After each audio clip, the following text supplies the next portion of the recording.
When you get to this part of your drawing, you've already got everything pretty much established. You got your midtones. You're starting to put in your areas of darkest dark and whitest white. This is when it really becomes a game of comparisons. You need to look at the original, and as you do, you need to ask yourself, what color is this compared to the other colors? I can see that this side is darker than anything behind it. Instead of drawing these outlines, which we do as artists, we have to establish an outline.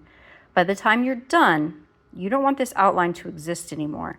So what you're going to want is a dark area, okay, going up against a light area.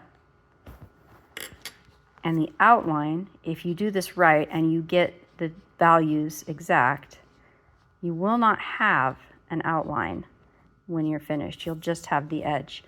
Now you might have to do a lot of lifting with the kneaded eraser, redrawing. You might need to find something like this really skinny little precision eraser to get right up on the edges.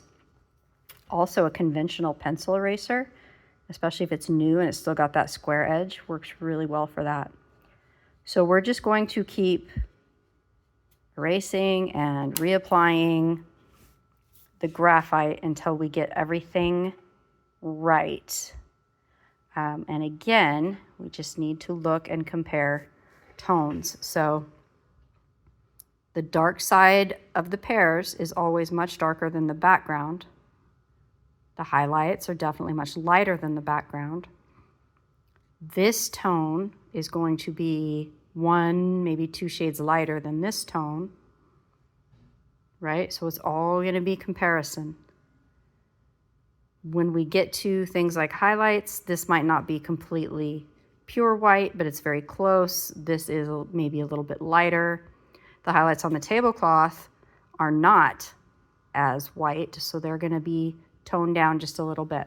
So you just have to keep working back and forth with that until you get something that looks as much like this as you possibly can.